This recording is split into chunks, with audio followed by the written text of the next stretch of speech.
Hello everyone, thanks for tuning in to this review of Metro 2033. It is a first-person shooter survival horror game taking place in post-apocalyptic Russia. This is originally a Russian game. Uh, I played it on Xbox 360.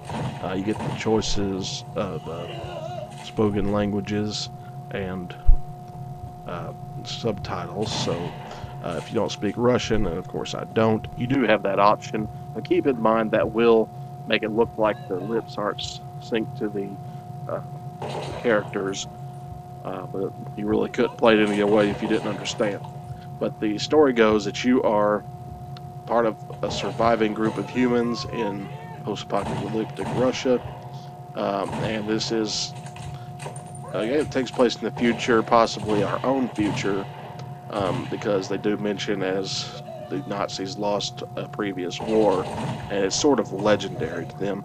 That's sort of hinted at, but for some reason the Nazi Party is still in existence, and so are communists as far as the USSR goes.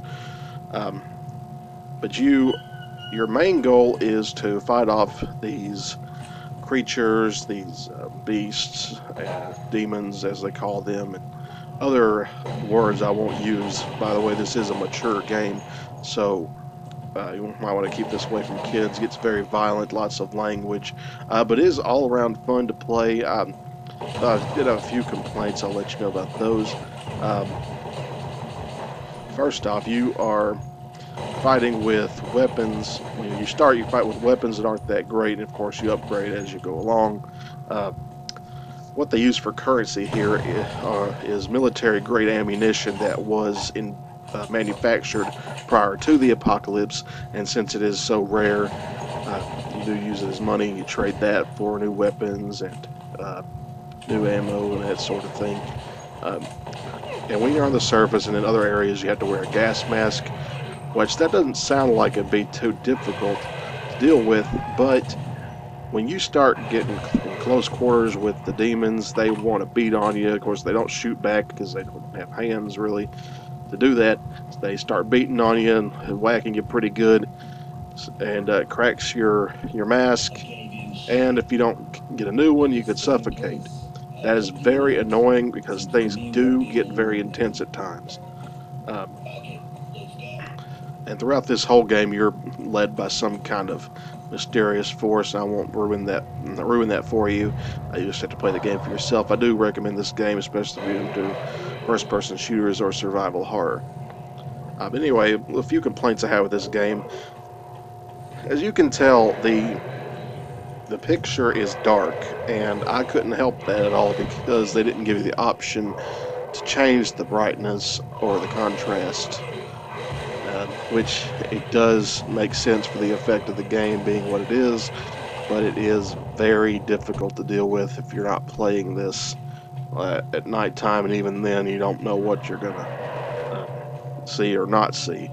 Um, Another thing, they give you a journal that lets you know what your objectives are. The journal does have a compass that you need to follow, but you can only follow that compass when you have the journal out, and you can't fire when you have the journal out. That is very annoying, and it just really gets in the way, especially if you're trying to find your next objective and you're bombarded by bandits or the beasts or whatever.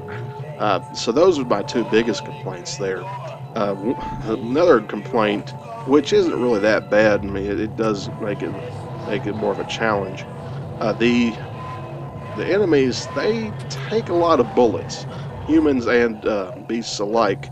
So, like I said, you use bullets as currency, and if you're having to use them all on your enemies, it does cause a bit of a difficulty because you really don't have anything to trade with to get better supplies, and you're just basically, you know, having to beat them with your knife or something, or but you can always loot the dead bodies and things like that. But so far as through my playing, I haven't seen too terribly many dead bodies to loot, and even the ones I didn't have that much on them.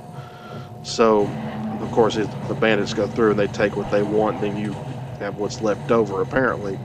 But that is one of the more annoying aspects of the game. But overall, this isn't a bad game. It's well put together, very great production, excellent presentation. Graphics look very realistic. Um, Up close, the characters do look a teensy bit cartoony, but they are so well designed that it doesn't really make a difference. Um, this has a lot of similarities to the game Wolfenstein that came out last year. Also, I took a bit of the feel from the gameplay of Darkest of Days. I wouldn't compare it to either one of them except on those aspects, because it is pretty original as far as this sort of thing goes. If you enjoy this sort of thing, like I said, I do highly recommend it.